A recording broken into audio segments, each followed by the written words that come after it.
I finished Historic Disasters of East Tennessee by Dewaine Speaks. This, I'm gonna preface by saying this book is a little bit on the dry side. If I'm actually going to, and it's not necessarily having anything to do with what this man is reporting. It's just the fact that the disasters that happen in East Tennessee many times seem to be very, very similar. There are a lot of plane crashes. So many plane crashes. Apparently the 60s was just the Wild West when it came to navigating the skies, and they were just plunging willy-nilly into the Smokies and the mountains over in East Tennessee, because there are several chapters dealing with plane crashes that it happened in mountainous areas. The other thing is there's lots of trains derailing and doing all sorts of crazy nonsense, hitting things and crashing, running into each other. So there's a lot of things that are train disasters in here.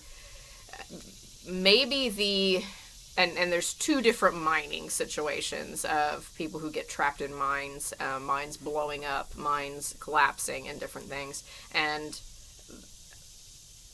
that's just to say it gets a little redundant, just because the disasters are very similar when you start really getting into them.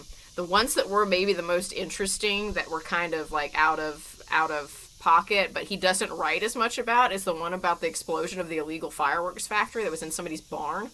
That one was a wild ride. Now the chapter was only like 2 or 3 pages, but that one kept me hooked on there. That the local barn just exploded, killed a bunch of people who were working in an illegal firework factory, and then the dude who had started that illegal firework factory apparently had several other in the South, and one of his in South Carolina blew up the next day. So that part, yes, that was interesting.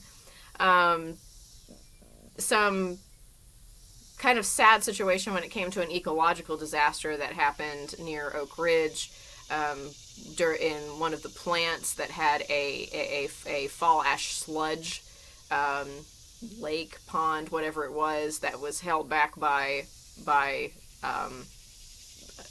levee kind of structure that broke and kind of just ecologically ruined this one area there. That's just kind of a sad situation with that. We had the huge amount of wrecks that happened because of a fog bank that rolled in one area that may have been caused by a company that was near there, and had ponds that were kind of causing the weather formation to end up with more fog in the area than would have been necessary, and this flash fog happened and everybody just started wrecking, and there was a lot of people died from that one. The Eastman Kodak factory blew up because they were making different chemicals and all these sorts of explosives and things during World War II and afterwards, and something happened and they still don't even know what. And that might be some of the thing with this. Many of these things, there's not an explanation as to why the event happened. It seems like they know the thing happened and they might be able to guess a little bit of what the reasoning is, but like with the Eastman Kodak, they still are not really, like, he kind of gives what the official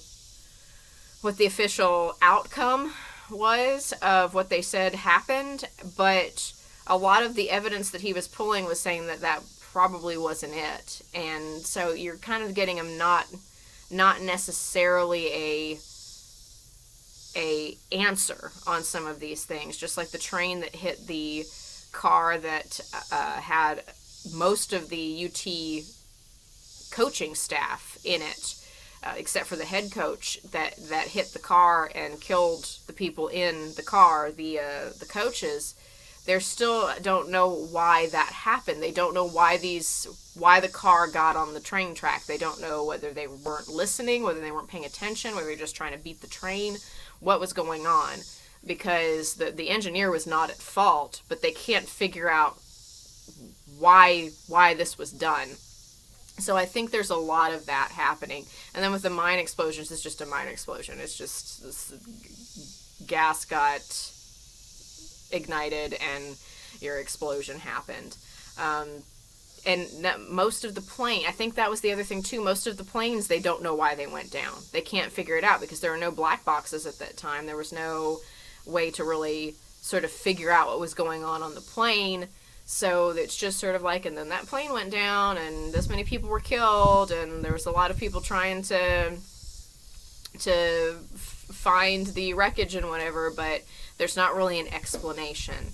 That happens with one of the trains that hits another train here too. The engineer was killed and they don't know what he was trying to do, like what had happened, why he didn't pull off where he was supposed to pull off and kept going. So maybe that's the reason that I felt like this one was just a little more dry, is because I kept getting disasters with no conclusions. I think maybe that was the thing. And I think that was just maybe the disasters that were being picked here from what you had to pick from, is just that they all were kind of similar and nobody really had a real good conclusion on what happened. And when he talks about this fire in the Great Smoky Mountains, he had to dance all around the fact that it was set by arson and they were underage boys and nothing ever happened to them in the grand scheme of things, because it would have been a federal charge, and the feds decided they were not going to follow that. So he's having to dance around some things, I think, here in different ways, and because of that, it just sort of feels like a cut and dry. Here are these disasters, and there's not a whole lot of conclusion to them. Now, the actual, when you're talking about the mining town and all the people being related to each other and that sort of how that setup happened, now that was interesting. He did get very good explanation as to why these mines were sort of, and why you'd have whole families of men in these mines that would be killed when these explosions happened because of sort of the way things were done, and taking your kid into the mine as an extra worker. But both of the mine situations sort of happened for the same reason. And because of that, it just seems like you keep reading the same disaster. But, so it's interesting if you would like to maybe pick some of them out of this. Sitting down and just reading it, don't know if I would necessarily recommend to really just start from beginning to end. But flipping through and picking some things that you think are interesting, I do think there are good, very good chapters in here. So that is what I would suggest about this one, more than just sitting down and reading it as a book.